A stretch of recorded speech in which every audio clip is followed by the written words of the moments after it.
tetapi kekayaan untuk memuliakan nama Tuhan. Tetapi pujian ini mengatakan bahwa tanpa Yesus, memang benar. Karena apa saudara? Kalau kita tidak percaya Tuhan Yesus, maka hidup kita entah kemana ya.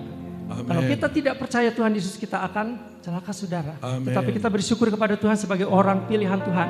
Sebagai orang yang percaya kepada Tuhan, kita boleh mengenal Allah yang telah menjadi manusia untuk menyelamatkan setiap orang yang percaya kepadanya. Amin. Amin. Haleluya. Puji nama Tuhan. Kita akan memuji dan memuliakan nama Tuhan kembali saudara. Kita akan nyanyikan pujian Engkau Allah yang sangat baik. Kita bangkit berdiri semua. Kita nyanyi dengan sorak-sorai. Biarlah kita memuji Dia, Allah yang luar biasa. Amin. Haleluya. Di hadapan kemegahan Tuhan, kami memuji Engkau. Oh, haleluya. Di hadapan kemegahan-Mu ku datang menyembah-Mu, membawa hatiku, membawa hidupku. Ku teringat kasih setia-Mu di dalam setiap langkahku. Sungguh Engkau baik di dalam hidupku. Engkau baik, baik, teramat baik. Engkau baik, teramat baik. Oh, Engkau baik, teramat baik. Oh, Engkau baik, teramat baik. Di hadapan kemegahan-Mu ku datang menyembah-Mu, membawa hatiku, membawa hidupku. Ku teringat kasih setia-Mu di dalam setiap langkahku. Sungguh Engkau baik di dalam hidupku. Engkau baik, haleluya, teramat baik. Amin, amin. Oh, Engkau baik, teramat baik. Engkau baik Tuhan. Engkau baik, teramat baik. Oh, Engkau baik, teramat baik. Di hadapan, oh di hadapan kemegahan-Mu ku datang menyembah-Mu, membawa hatiku, membawa hidupku. Ku teringat kasih setia-Mu di dalam setiap langkahku. Sungguh Engkau baik di dalam hidupku. Engkau baik, teramat baik. Amin. oh Engkau baik, teramat baik. Engkau baik Tuhan. Engkau baik, teramat baik. Oh Engkau baik, teramat baik. Engkau baik Tuhan. Engkau baik, teramat baik. haleluya. Engkau baik, Engkau baik Tuhan. Engkau baik. Engkau baik, teramat baik. Engkau baik. Teramat baik. Oh Engkau baik, Teramat baik. oh Engkau baik, teramat Engkau baik, oh Engkau baik, teramat baik. Engkau baik, teramat baik. Amin. Haleluya. Amin. Haleluya. Haleluya. Haleluya. Glory, haleluya. Amin, haleluya. Engkau baik, puji nama Tuhan. Silakan duduk saudara. Dikatakan pujian ini bahwa Engkau baik, Engkau adalah Allah yang sangat baik ya. Tuhan Yesus baik. Di mana saat sekarang ini bulan Desember, Tuhan mengawali bulan 12 ya, di mana kita sebentar lagi akan merayakan akan hari kelahiran daripada Tuhan. Itu adalah satu fenomena yang sangat luar biasa. Kita sangat bersyukur karena Allah sudah menjadi manusia untuk menyelamatkan kita umat yang berdosa.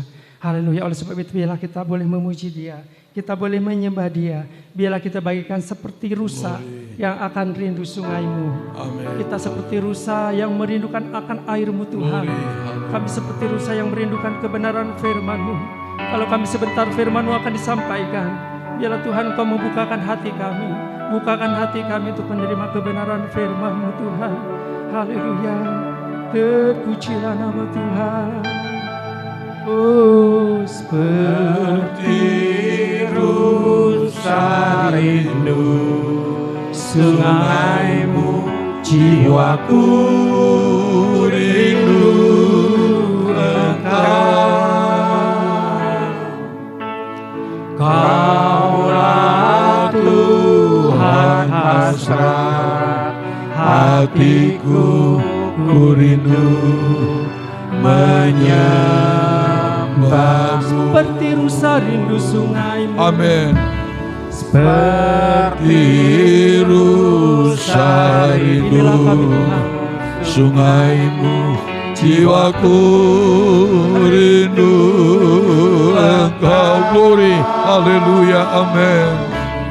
Kaulah Tuhan hasrat hatiku, ku rindu menyembah-Mu. Kita akan bangkit berdiri lagi saudara menyembah Tuhan.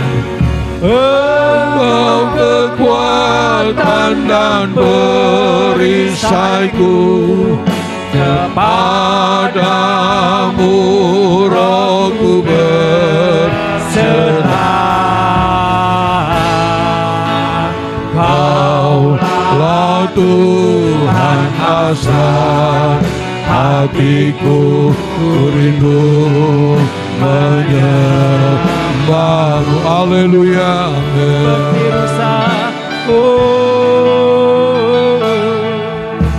Seperti rusa rindu sungai-Mu, jiwaku rindu Engkau. Kaulah Tuhan hasrat hatiku, ku rindu menyembah-Mu. Engkau kekuatan dan perisaiku, kepadamu rohku berserah. Kaulah Tuhan hasrat hatiku, ku rindu menyembah-Mu. Yesus, Yesus, Kau berarti bagiku. Yesus, Yesus, Kau segalanya bagiku. Haleluya. Yesus, Yesus, Kau berarti bagiku. Oh Yesus, Yesus, Kau segalanya. Haleluya, amin. Haleluya. Seperti rusa rindu Biarlah roh Allah bekerja pada sungai-Mu, jiwaku rindu Engkau. Haleluya. Kalau sang Kaulah Tuhan hasrat, amin, ku rindu menyembahmu. Engkaulah kekuatanku, Engkau kekuatan dan perisaiku, kepadamu rohku berserah. Kaulah Tuhan hasrat hatiku, ku rindu menyembahmu. Haleluya. oh Yesus, amin. Kau berarti bagiku, oh Yesus, Yesus, kau segalanya. Haleluya. Oh Yesus, Yesus, kau berarti bagiku. Haleluya. Yesus, Yesus, kau segalanya bagiku. Yesus, Yesus. Oh Yesus, Yesus, kau berarti bagiku. Yesus, Yesus, kau segalanya bagiku. Kau segalanya bagiku, kau segalanya bagiku. Oh, haleluya, haleluya, haleluya, oh haleluya, haleluya. Tanpa Yesus kita tidak bisa berbuat haleluya, Tuhan kami haleluya,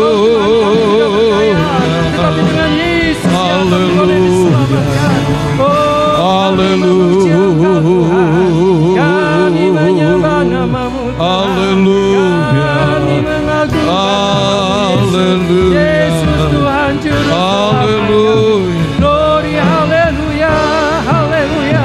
Biarlah kita sembah Dia terus.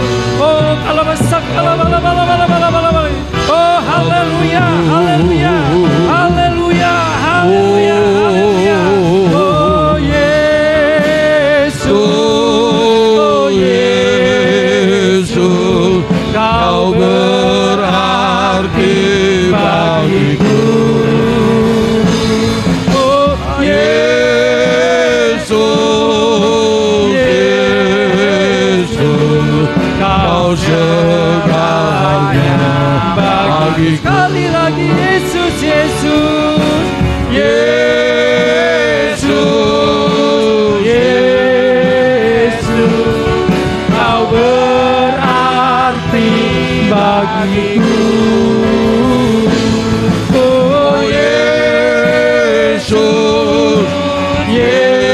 Yesus, Kau segalanya bagiku. Kau segalanya, Kau segalanya bagiku.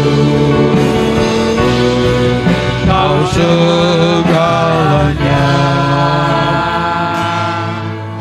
bagiku. Amin, haleluya. Terpujilah namamu Tuhan. Glory, haleluya, haleluya. Amin, haleluya. Nanti dengan hormat Bapak Ook yang akan pimpin kita dalam doa. Haleluya. Yesus, Bapak Ook yang Yesus, Kau berarti di bagiku. Oh Yesus, Yesus, Kau segalanya bagiku.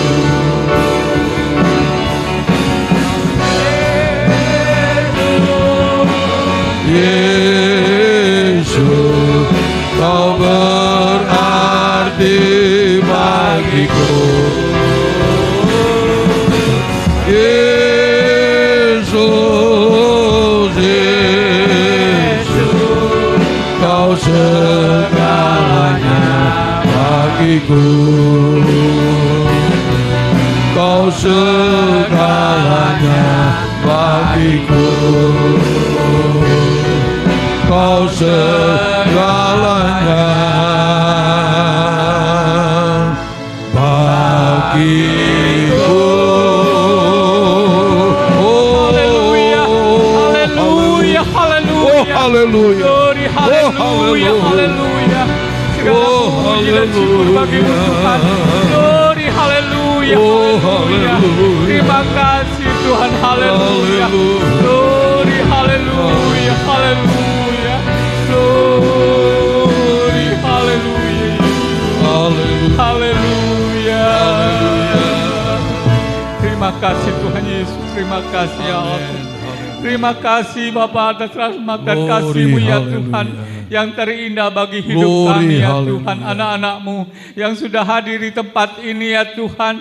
Oh Tuhan, biarlah kami mempersiapkan hati, pikiran, jiwa, roh kami ya Tuhan, untuk mempersembahkan tubuh jiwa roh kami kepadamu ya Tuhan, dan diisi air hidupmu ya Tuhan, lewat firman-Mu ya Tuhan, yang dibawakan oleh hamba-Mu ya Tuhan. Kudus dan sucikan hati kami ya Tuhan, persiapkan kami ya Tuhan, agar kami boleh diberkati, karena kasih Tuhan saja kami boleh hidup.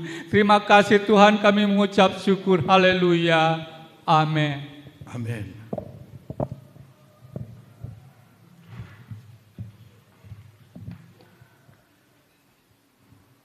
Haleluya.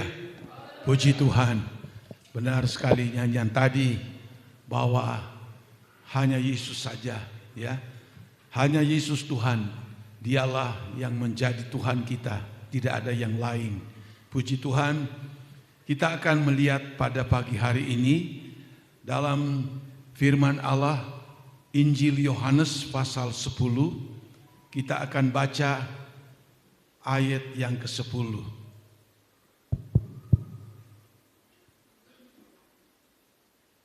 Kita hormati pembacaan firman Tuhan. Kita akan baca ayat yang sangat terkenal ini. Kita baca sama-sama. Yohanes 10 ayat 10, 2, 3. Pencuri datang hanya untuk mencuri dan membunuh dan membinasakan. Aku datang supaya mereka mempunyai hidup dan mempunyainya dalam segala kelimpahan. Puji Tuhan. Ayat 10 ini bagian A menunjukkan kepada iblis. Sebab di dalam Yohanes 8 ayat 44, di situ juga disebutkan bahwa iblis itu pendusta dari mulanya dan pembunuh. Dan dia itu mencuri. Ya, mencuri hal-hal yang baik, mencuri iman kita, mencuri kebenaran yang ada pada kita. Memang iblis itu luar biasa mencuri, dan namun seringkali tanpa disadari. Tapi dikatakan dalam ayat ini, Yesus datang. Aku datang supaya mereka, siapa mereka? Termasuk saya dan saudara-saudara, mempunyai hidup dan mempunyainya dalam segala kelimpahan. Ayat ini seringkali dipelesetkan karena ada kalimat yang mengatakan dan mempunyainya dalam segala kelimpahan. Jadi Yesus datang untuk membawa segala kelimpahan dalam kehidupan orang percaya. Saya sering dulu rajin ikut seminar-seminar, baik Bandung, Jakarta, Jawa Tengah, sampai ke Jawa Timur. Karena saya itu ingin sekali belajar firman Allah. Namun di dalam mengikuti seminar-seminar, saya punya prinsip seperti makan ikan. Dagingnya yang dimakan, tulangnya disisihkan, tidak boleh dimakan. Itu prinsip saya kalau mengikuti seminar-seminar. Baik dari hamba-hamba Tuhan dari luar negeri maupun dari hamba-hamba Tuhan yang ada di dalam negeri. Karena berkali-kali saya mengikuti ayat ini, hanya difokuskan Yesus katanya dia datang ke dalam dunia untuk memberikan kelimpahan secara materi. Ini yang saya sebutkan seperti kemarin adalah teologia kemakmuran, Injil sukses. Sejak dulu memang saya mendengarkan khotbah-khotbah, pengajaran-pengajaran yang seperti ini. Bahkan pun dari pendeta-pendeta dari luar negeri. Saya tidak cukup mendengarkan seminar, membeli juga buku-buku. Saya pelajari supaya akan menemukan kebenaran yang benar-benar firman Tuhan itu. Inilah yang seringkali ayat ini jadi ayat favorit daripada pendeta-pendeta luar negeri ataupun di dalam negeri. Menjadi orang Kristen harus hebat, harus kaya, harus makmur, harus limpah dengan segala berkat-berkat, harus kaya raya dan seterusnya. Dan ini sangat disukai oleh begitu banyak orang. Maka itulah sebabnya saya belajar dan belajar. Dan banyak sekali orang menyukainya. Sebab kalau sudah berbicara tentang berkat, itu adalah favorit juga. Sehingga khotbah-khotbah yang seperti ini, maka akan banyak sekali orang yang meresponinya. Namun di satu sisi, setelah mereka yang mendengarkan khotbah ajaran seperti ini, kamu ikut Tuhan, jadi orang Kristen, kamu diberkati, sukses, dan kamu akan jadi kaya raya. Tetapi berjalannya waktu, mereka tidak mendapatkan apa yang mereka dengar itu. Mereka tetap biasa saja. Tidak ada terobosan yang terjadi. Ekonomi mereka biasa saja. Keuangan mereka pun juga biasa. Malah mungkin bisa malah turun. Lalu banyak orang yang menjadi kecewa.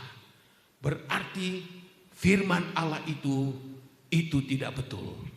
Dan tidak sedikit orang yang menjadi lemah mengikut Tuhan. Karena apa yang telah dijanjikan oleh para pengkhotbah itu tidak menjadi kenyataan dalam hidup mereka. Ada seorang hamba Allah terkenal sekali di Amerika. Mempunyai gereja yang sangat-sangat mewah megah. Dia pengkhotbah Injil kemakmuran.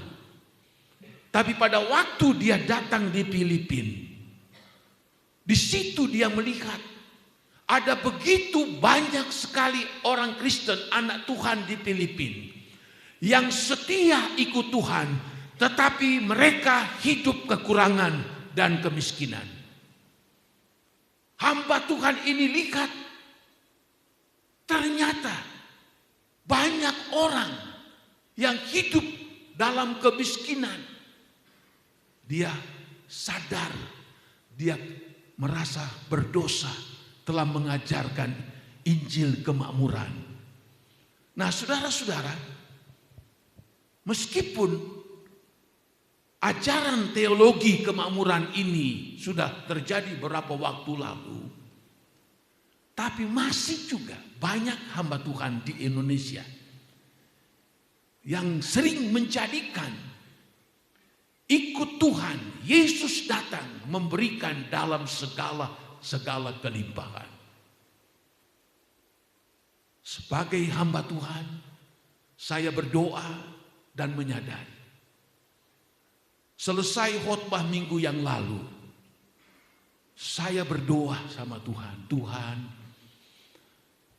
firman apa lagi yang saya akan sampaikan hari Minggu besok, Tuhan? Sudah berbulan-bulan ini saya berkhotbah.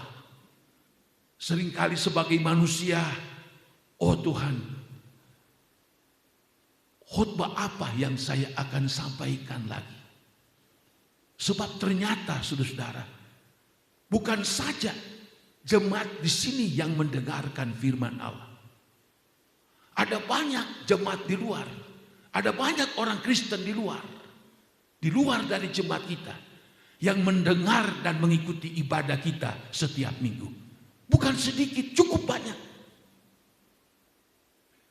Itu tantangan yang berat bagi saya sebagai hamba Tuhan. Saya berdoa, Tuhan, apa yang akan saya sampaikan lagi? Firman apakah itu? Yang itu adalah isi hati Tuhan, bukan manusia. Untuk memberikan kebenaran firman Allah, supaya sidang jemaat Tuhan, umat Tuhan, orang Kristen tidak terkecoh, tidak tersesat, mengikuti ajaran-ajaran penyesatan yang makin marak pada akhir zaman ini. Mereka hanya untuk menyenangkan manusia, tidak menyenangkan hati daripada Tuhan. Dan Tuhan, sementara saya berdoa, Tuhan, Roh Kudus ingatkan saya akan ayat ini. Yesus datang dalam ayat ini mengatakan, supaya mereka mempunyai hidup.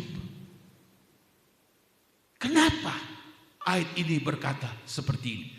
Dan Yesus sendiri yang katakan. Kata hidup dalam ayat ini, itu adalah kehidupan ilahi yang sudah hilang sejak manusia pertama Adam dan Hawa jatuh di dalam dosa. Firman Allah berkata, kalau kamu makan buah pohon yang satu ini yang tidak boleh kamu makan, maka kamu akan mati. Tapi Adam dan Hawa tidak langsung mati. Apa yang mati? Kehidupan ilahi yang Allah berikan melalui nafas Allah. Waktu patung itu telah jadi, Allah hembuskan nafasnya, lalu manusia itu menjadi hidup.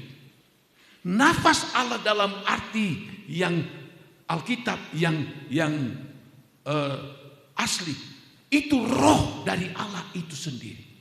Roh Allah itulah yang dihembuskan kepada patung Adam itu, lalu jadilah manusia yang hidup.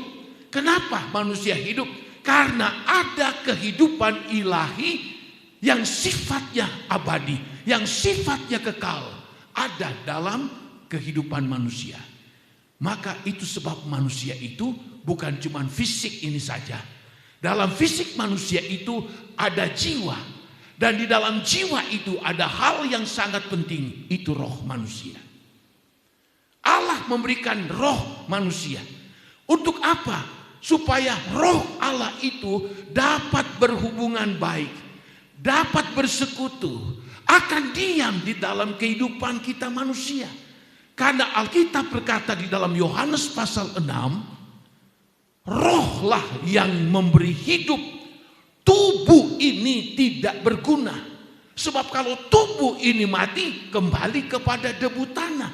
Tapi jiwa dan roh, pengkhotbah mengatakan dia akan naik kepada penciptanya. Sejak manusia jatuh dalam dosa, makalah secara rohani mati sudah. Mati rohani. Tidak ada lagi koneksi dengan Tuhan. Putus hubungan antara Allah dengan manusia. Itulah yang terjadi. Makanya perlu Tuhan Yesus datang ke dalam dunia. Untuk apa? Dia tinggalkan sorga yang mulia. Dia datang menjadi manusia. Dia harus rela tersiksa, dianiaya dan mati di atas kayu salib. Untuk apa? Yang percaya kepada Yesus akan diselamatkan. Yang tidak percaya akan beroleh penghukuman. Nah, Yesus itu dia datang apa? Memberikan kehidupan ilahi yang sudah hilang pada waktu zaman Adam dan Hawa dan seluruh keturunannya, termasuk saya dan saudara-saudara. Pada saat kita percaya kepada Tuhan, kita menerima Dia sebagai Tuhan dan Juru Selamat, maka kita akan diberikan kembali hidup yang baru. Hidup ilahi kembali masuk di dalam kehidupan saya dan saudara-saudara. Makanya ada seorang guru besar Yahudi, dia datang kepada Tuhan Yesus pada waktu malam, Nikodemus. Dia berkata, Tuhan, bagaimana caranya untuk bisa mendapatkan hidup yang kekal? Tuhan Yesus katakan, Yohanes 3 ayat 5. Kamu harus dilahirkan dalam air dan roh. Kalau kamu tidak dilahirkan dalam air dan roh, kamu tidak akan masuk di dalam kerajaan surga. Itu jawaban dari Tuhan Yesus kepada guru besar Nikodemus. Apa maksudnya air? Air itu adalah lambang menyucikan kita dari segala dosa. Itu sebabnya Alkitab mengajarkan kita, kalau kita percaya Yesus, lalu seterusnya apa? Bertobat dari segala salah dan dosa kita. Tindakan berikutnya apa? Sebagai bukti daripada kita bertobat kepada Tuhan, maka dia akan masuk dalam baptisan air. Dalam Kisah Rasul 2 ayat 37-38. Waktu orang begitu banyak, ribuan orang datang di kota Yerusalem. Petrus yang penuh dengan Roh Kudus, dia turun dan berkata, kami telah dipenuhi oleh kuasa Roh Kudus seperti yang sudah dinubuatkan dalam Yoel pasal 2. Lalu dia mulai berkhotbah tentang siapakah Yesus itu yang disalibkan. Dia jelaskan terus. Lalu akhirnya begitu banyak orang yang terharu mendengarkan khotbah Petrus pada waktu itu. Orang begitu banyak datang kepada murid-murid Tuhan Yesus. Rasul-rasul berkata begini, kalau seperti itu, apakah yang harus kami lakukan? Lalu Petrus menjawab mereka, bertobatlah kamu. Berilah dirimu dibaptis masing-masing. Berilah dirimu dibaptis dalam air. Dan Roh Kudus akan datang diberikan kepada kamu. Maka karunia Roh Kudus akan datang kepadamu. Bukti daripada pertobatan itu, kita dibaptiskan di dalam air. Roma pasal 6 ayat 3 berkata begini, baptisan air itu ada lambang menguburkan pada waktu orang masuk di dalam baptisan, masuk ke dalam air, dia menguburkan segala dosa-dosa perbuatan-perbuatannya. Dia keluar dari dalam air, lalu dia menjadi hidup baru di dalam Tuhan. Jadi yang belum dibaptis jangan anggap enteng. Ini bukan perintah golongan agama, tapi ini perintah dari Tuhan. Lalu Tuhan Yesus katakan kepada guru besar ini, kalau kau tidak akan dilahirkan dalam air dan roh, engkau tidak masuk surga. Jadi harus dilahirkan baru. Air tadi saya katakan lambang menyucikan kita dari segala dosa kita. Lambang daripada pertobatan. Lalu roh itu bicara, Roh Kudus. Seperti Yesus pada waktu dia dibaptis di sungai Yordan. Dia keluar dari air. Turunlah Roh Kudus seperti seekor burung merpati. Lalu terdengarlah suara berkata, inilah anakku yang aku kasihi. Dengarkanlah akan dia. Kita belum dapat diakui sebagai anak Tuhan kalau kita belum melakukan yang hal ini. Allah Bapa di surga berkata pada waktu Yesus keluar dari dalam air, inilah anakku. Kalau kita mau menjadi anak Tuhan, kita ikuti apa yang dikatakan oleh Tuhan Yesus ini. Lalu Roh Kudus turun. Maka apa yang disebutkan, kalau engkau tidak dilahirkan dalam air dan roh, engkau tidak masuk surga. Itu namanya kelahiran baru. Hidup jadi baru. Dosa sudah diampuni melalui baptisan air. Dan Roh Kudus akan tinggal di dalam kehidupan kita.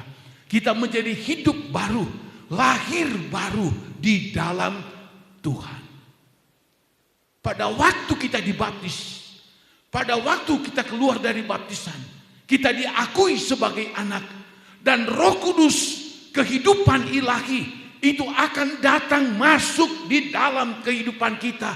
Itulah tujuan Yesus datang ke dalam dunia.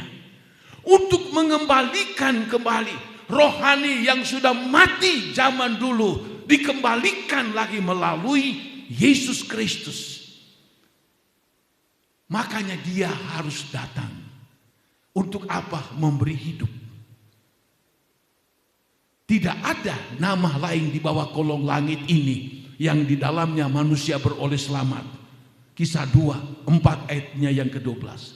Cuma ada di dalam dia, itulah Yesus. Dia datang apa? Membawa hidup. Kita dihidupkan kembali. Dosa kita dihapuskan. Lalu kita hidup baru. Roh Kudus akan tinggal dalam kehidupan saya dan saudara.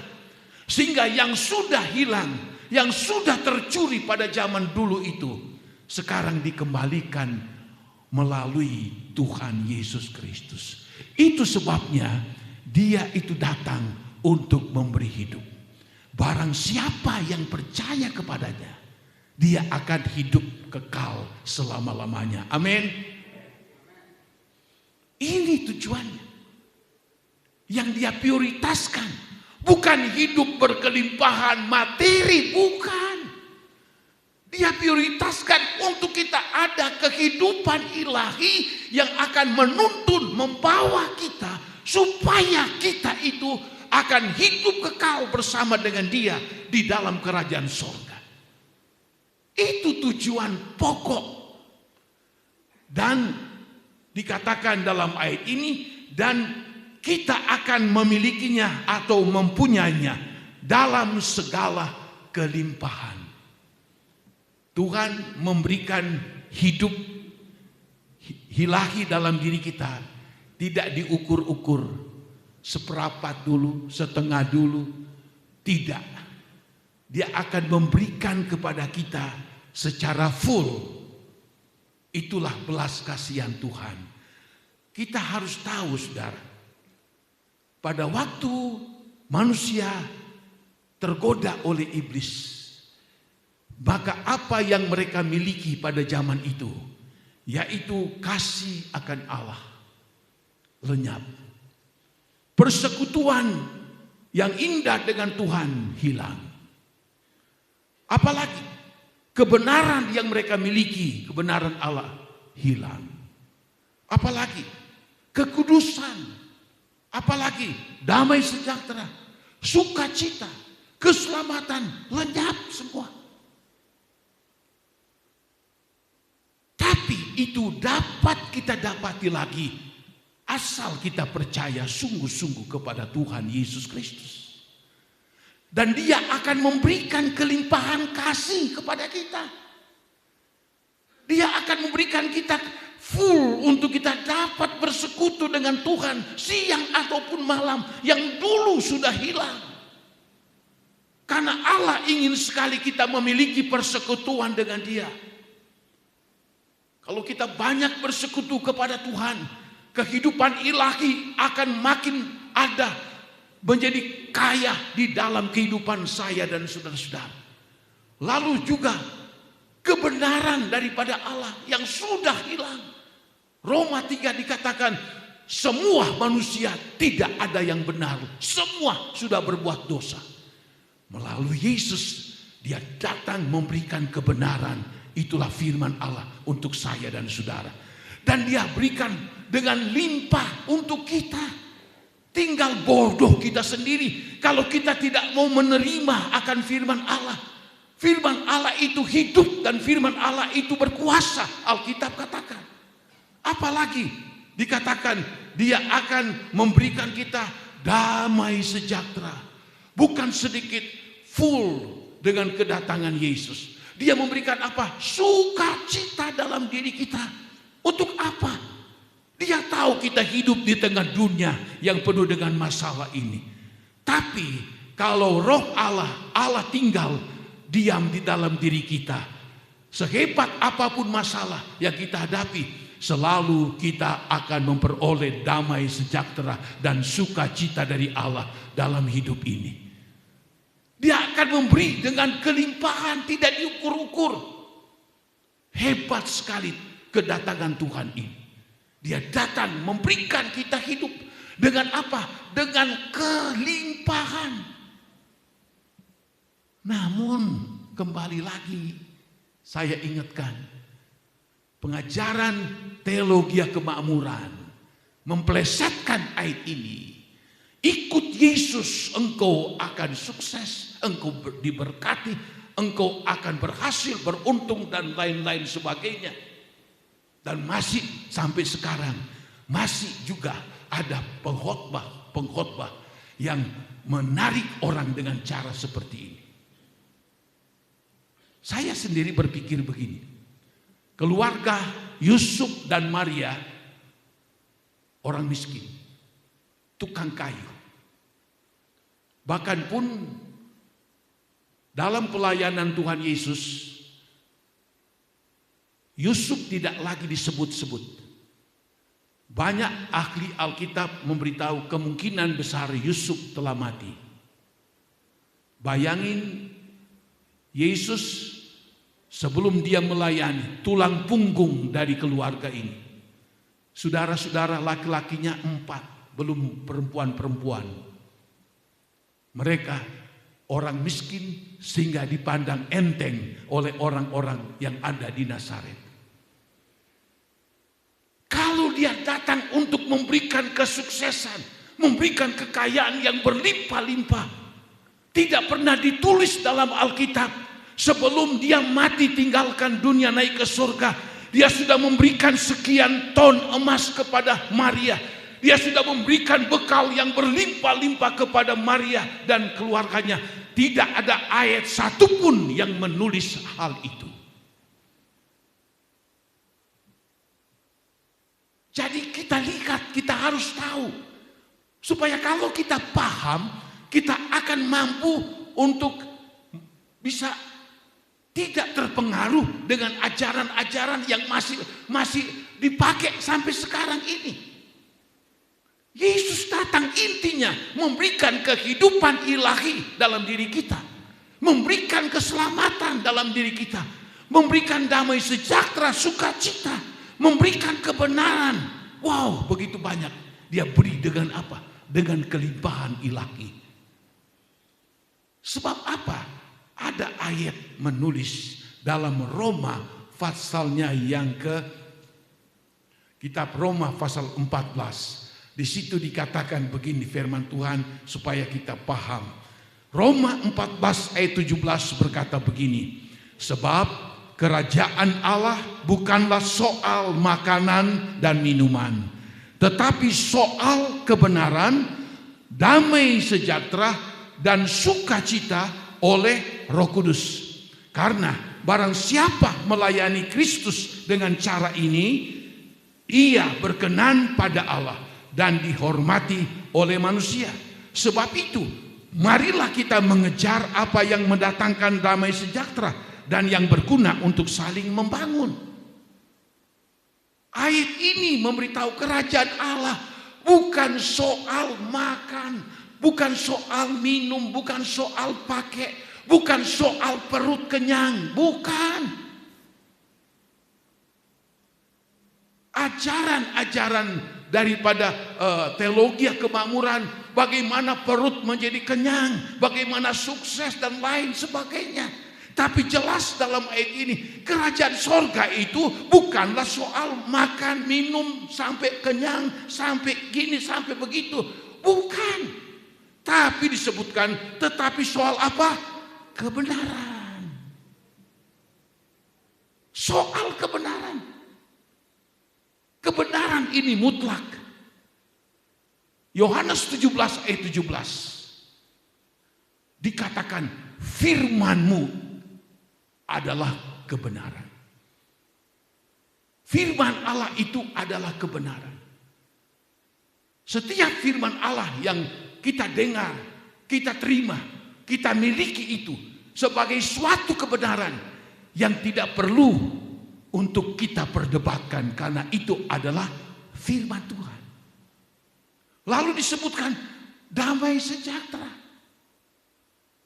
Sebab di dalam Alkitab, sorga itu memberikan damai sejahtera, sukacita oleh sebab apa? Roh Kudus.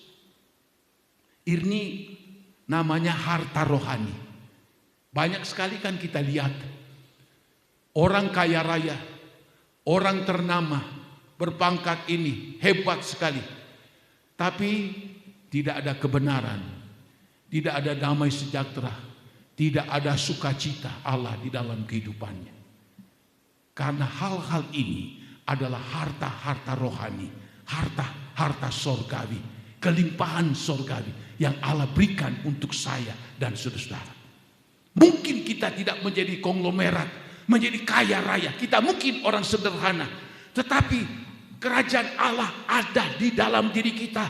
Oleh sebab apa? Oleh sebab kita tidak motivasi datang ke gereja untuk mencari supaya kita bisa diberkati, supaya kita bisa sukses, tapi motivasi kita datang untuk mencari Tuhan, yaitu mencari kebenaran, memiliki kebenaran itu, lalu damai sejahtera, sukacita Allah yang dikerjakan oleh Roh Kudus itu ada terus di dalam kehidupan kita. Dan ayatnya yang ke-18, karena barang siapa melayani Kristus atau Tuhan dengan cara ini, ia berkenan pada Allah.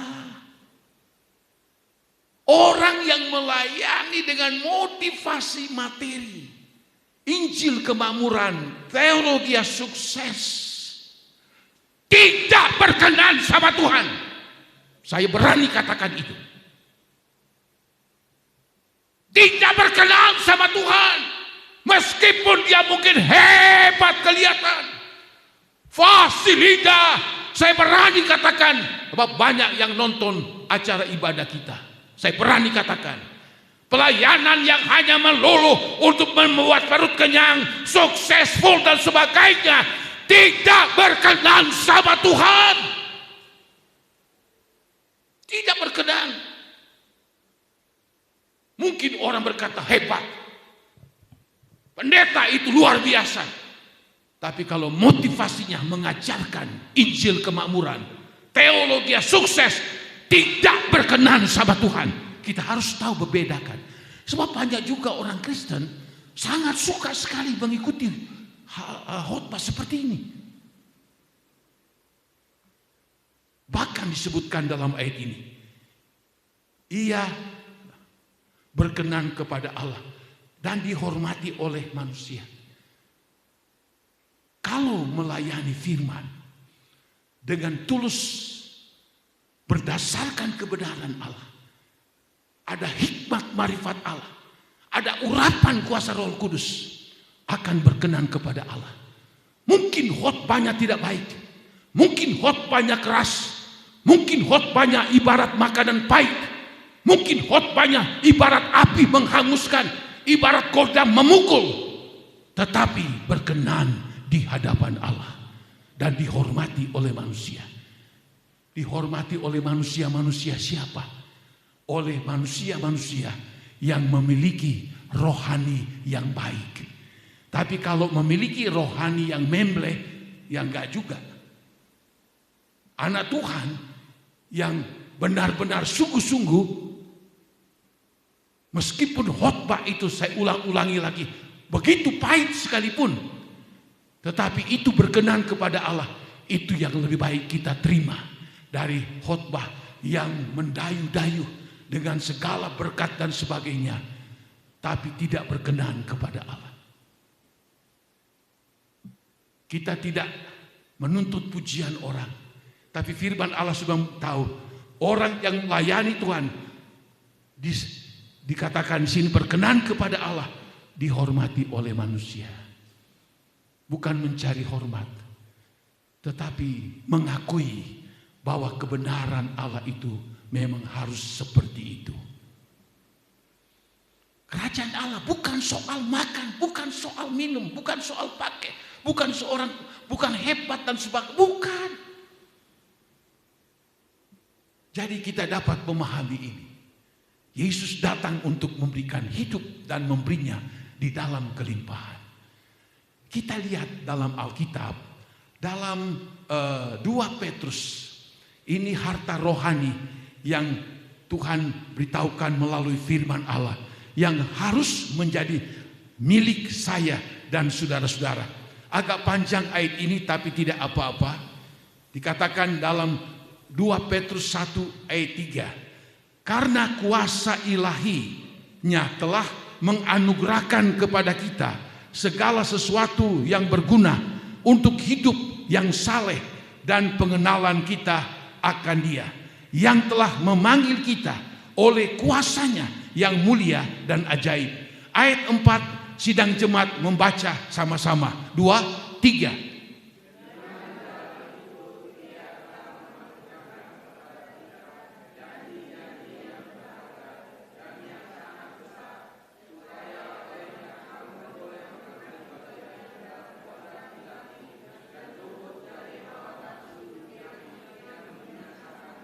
Justru karena itu kamu harus dengan sungguh-sungguh berusaha untuk menambahkan kepada imanmu kebajikan, dan kepada kebajikan pengetahuan. Ayat 6.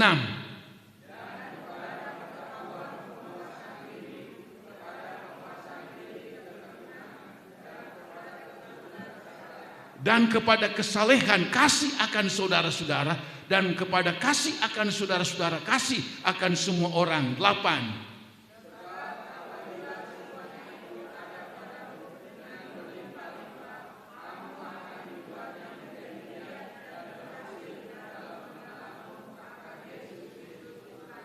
Tetapi barang siapa tidak memiliki semuanya itu, ia menjadi buta dan picik, karena ia lupa bahwa dosa-dosanya yang dahulu telah dihapuskan. 10.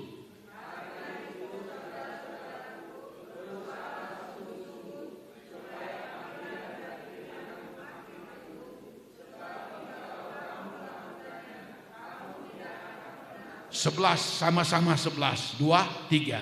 Dengan demikian kepada kamu akan dikaruniakan hak penuh untuk memasuki kerajaan kekal yaitu kerajaan Tuhan dan juru selamat kita Yesus Kristus. Amin.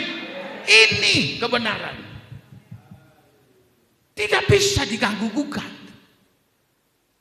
Ini harta rohani yang Allah berikan kepada saya dan saudara. Apa itu? Iman. Belum cukup iman katanya. Beriman, waduh sudah luar biasa sekali. Tapi belum menjamin sepenuhnya. Kita lihat dalam Alkitab, ditambah lagi dengan apa? Kebajikan. Apa sih itu kebajikan? Kebajikan itu adalah perbuatan-perbuatan yang baik, yang menyenangkan hati Tuhan. Itu perbuatan-perbuatan yang baik. Belum cukup lagi, ditambahkan lagi dalam Alkitab. Tambah lagi dengan apa? Pengetahuan yang benar tentang Tuhan Yesus. Sebab dialah Tuhan kita, juru selamat kita. Kita harus perlu tahu betul siapakah Yesus itu. Dan bukan sekedar tahu, mengasihi akan dia. Karena tanpa mengasihi Tuhan tidak akan dikenal oleh Tuhan. Lalu bukan cuma sampai di situ. Selalu ada penguasaan diri. Manusia kita hidup di sini selalu saja punya keinginan, punya kemauan. Wah, punya segala-galanya. Seringkali dosa pun diterjang. Yang dilarang Tuhan pun dilakukan. Tapi ada harta rohani yang harus ada pada kita. Kita mampu mengontrol diri kita. Mengontrol keinginan-keinginan hawa nafsu daging.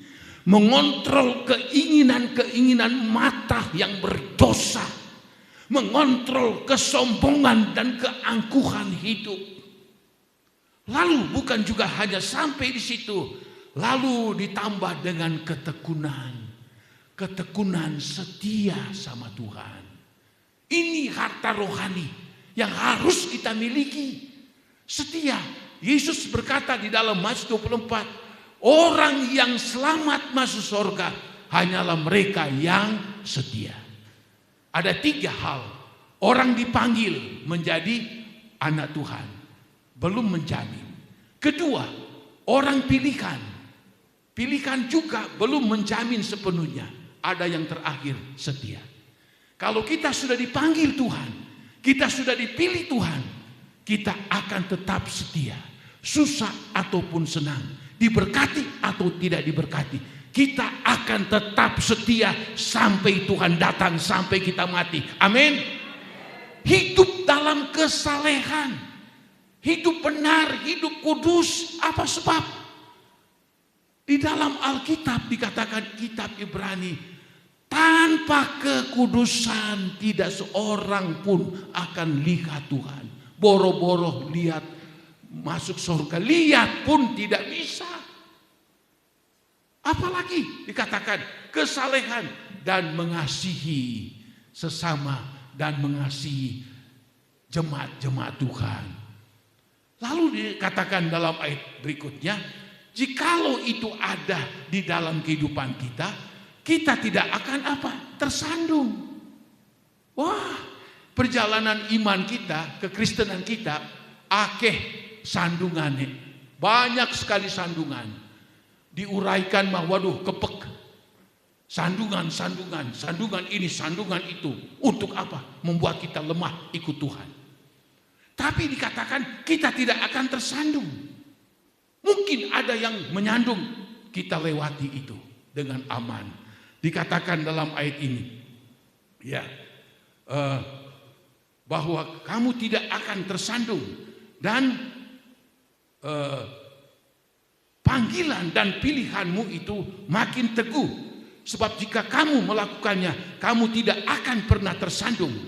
Dengan demikian, kepada kamu akan dikaruniakan hak penuh untuk memasuki kerajaan kekal, yaitu kerajaan Tuhan dan Juru Selamat kita, Yesus Kristus.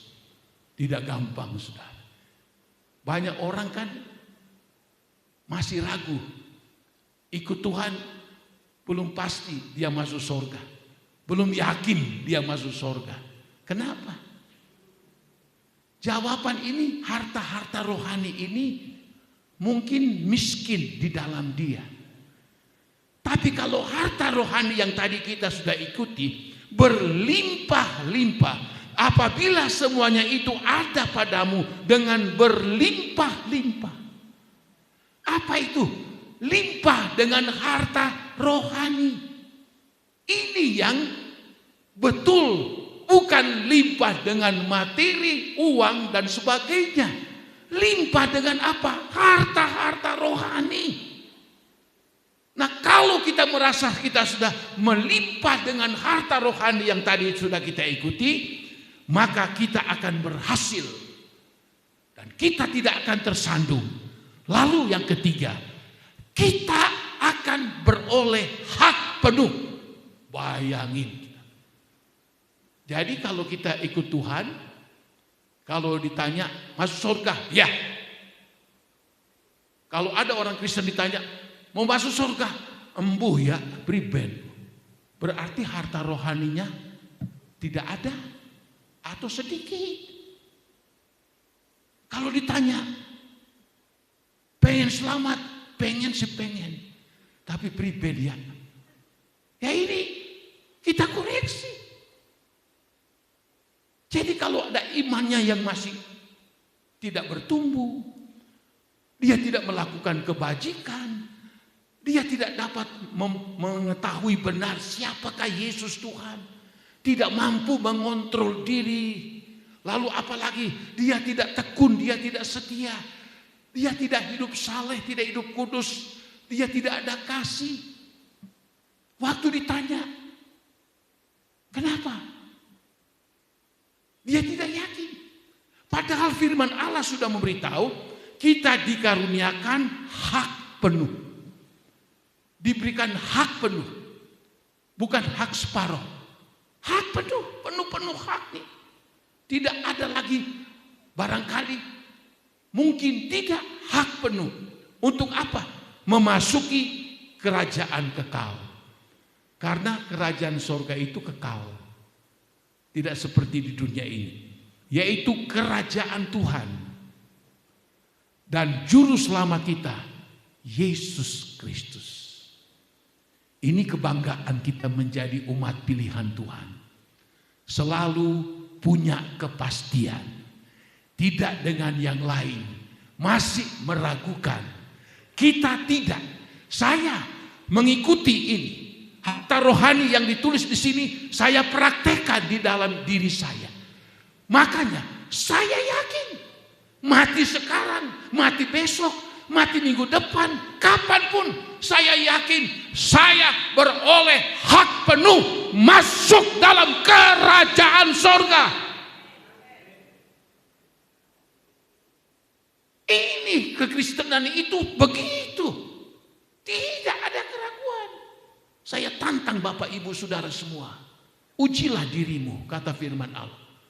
Ujilah. Engkau sudah mendapatkan hak penuh masuk atau belum? Kalau belum, masih diberikan Tuhan kesempatan, diberikan waktu. Gapai ini kekayaan rohani. Cari, dapati semua kekayaan rohani itu. Dan engkau akan lihat. Kita mendapatkan, kita diberikan oleh Tuhan hak penuh. Tidak ada keraguan sedikit pun. Sehingga kita dapat berkata, seperti Paulus, mati adalah untungku. Hidup ada di dalam Kristus Yesus. Kenapa Paulus berani sekali berkata begitu? Aku lebih baik pergi bersama dengan Tuhan. Dia malah nantang, dia minta. Karena Paulus tahu dia itu sudah memiliki harta kekayaan rohani. Tapi gimana kalau miskin rohani? Bayangkan sudah. Dalam Korintus tidak usah dibaca. Dikatakan di situ begini. Tuhan Yesus datang ke dalam dunia. Lalu dia menjadi miskin oleh karena kita. Betul, miskin. Tidak punya rumah. Saya 2 kali lihat tempat Yesus dibesarkan oleh Yusuf Maria di goa, tidak ada rumah. Tukang kayu. Dia jadi miskin. Tapi untuk apa? Untuk mengkayakan kita. Bukan kaya secara jasmania, tetapi kaya secara rohani. Kaya secara rohani. Kaya secara rohani. Amin. Ini yang perlu kita capai dalam hidup ini. Kekayaan rohani tidak ada yang bisa curi. Dulu Adam dan Hawa dicuri oleh iblis. Sekarang jangan sampai itu dicuri kembali oleh iblis. Sebab ada Roh Kudus yang memampukan kita supaya kita kuat, kita tangguh untuk bisa berjalan bersama dengan Tuhan. Kita pelihara keselamatan, pelihara iman, pelihara kebenaran, pelihara kekudusan, pelihara kesalehan, pelihara akan kasih daripada Allah. Oh, itu harta rohani.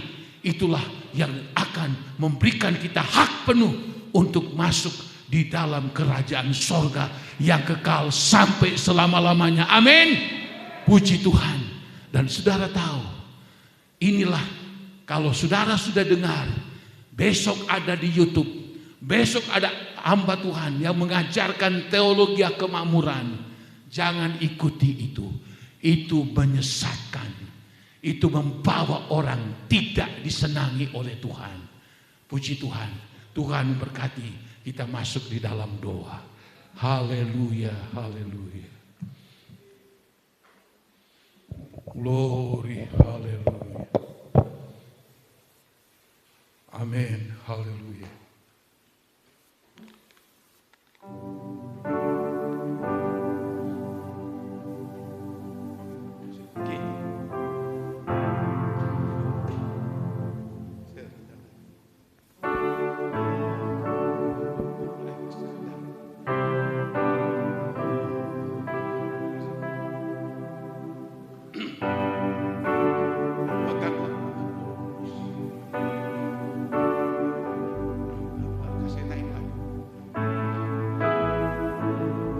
Peganglah tanganku Roh Kudus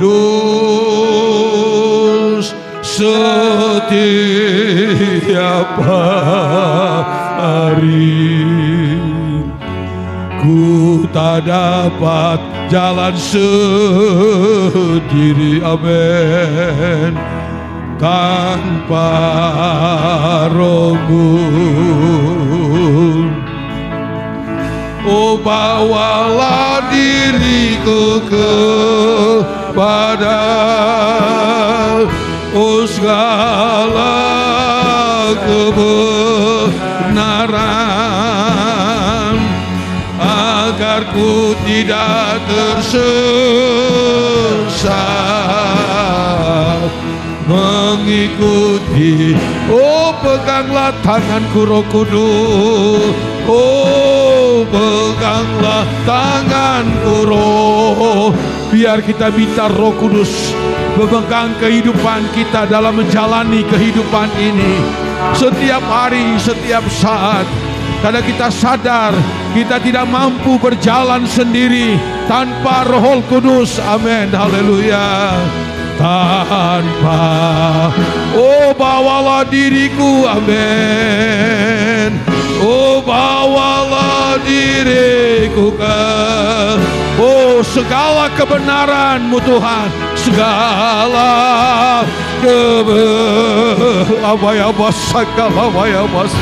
agar ku tidak agar kita tidak tersesat mengikuti Tuhan, mengikuti. Oh, bawalah diriku,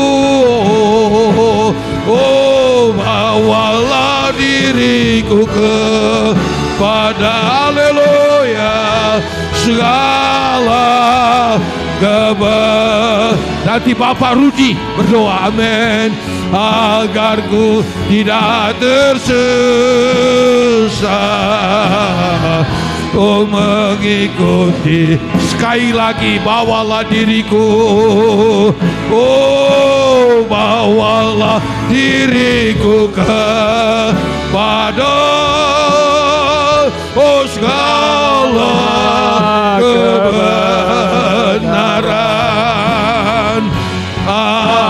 aku tidak tersesat. Oh, mengikuti agar aku tidak tersesat. Haleluya. Oh, agar ku tidak tersesat, mengikuti jalanmu,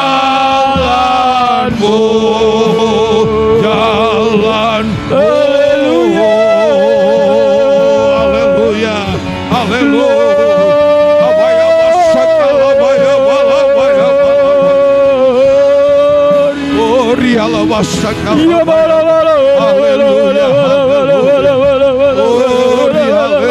haleluya, haleluya.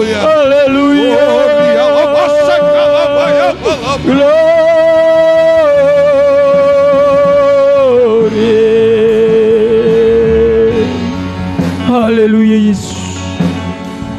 Haleluya Yesus. Terima kasih Bapa di dalam sorga. Firman-Mu begitu indah dan luar biasa di tengah-tengah kehidupan kami ya Tuhan. Firman-Mu di ujung tahun akhir ini ya Bapa, biarlah memotivasi dan menyadarkan kami semua ya Tuhan. Karena kami jujur, tanpa firman-Mu kami tidak mampu menguasai hidup ini ya Bapa.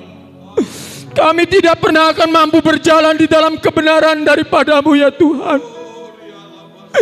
Karena itu apa yang sudah Kau sampaikan melalui hamba-Mu ya Bapa, biarlah tertanam di dalam hati dan pikiran kami ya Tuhan. Menopang kehidupan kami ya Bapa, untuk menyongsong tahun yang baru di tahun 2026 ya Tuhan. Biarlah kami memiliki kebajikan ya Bapa, memiliki pengetahuan penguasaan diri ya Tuhan. Bahkan kami tetap bertekun di dalam Engkau ya Bapa. Biar kami memiliki kesalehan ya Tuhan. Bahkan dan terlebih kami memiliki kasih ya Bapa. Kasih kepada Tuhan, kasih kepada sesama kami ya Bapa. Karena kami tahu, kami sadar ya Tuhan, kerajaan sorga bukan soal makanan dan minuman ya Bapa, tapi kebenaran, damai sejahtera, sukacita yang dikerjakan oleh Roh Kudus ya Tuhan. Terima kasih Bapa di dalam sorga. Biarlah kami mampu mengerti akan kebenaran firman-Mu Tuhan. Bahkan kami mampu melakukan seluruh kebenaran daripada-Mu ya Bapa. Apapun kehidupan kami ya Tuhan, apapun keadaan kami ya Bapa, kami mau tetap taat setia sungguh-sungguh kepada-Mu ya Tuhan. Terima kasih Bapa di dalam sorga. Meteraikan setiap kebenaran firman-Mu di dalam kehidupan kami. Kau berkati juga Bapa Gembala, Ibu Rohani, anak cucu menantu semua, bahkan kami seluruh sidang jemaat-Mu Engkau berkati ya Tuhan. Sebentar kami mau memberikan korban persembahan. Sucikan, kuduskan tangan-tangan kami. Kami yakin, kami percaya, kami mau memberikan yang terbaik ya Tuhan. Di dalam nama Tuhan Yesus kami sudah berdoa dan mengucap syukur. Haleluya. Amin. Amin. Puji Tuhan.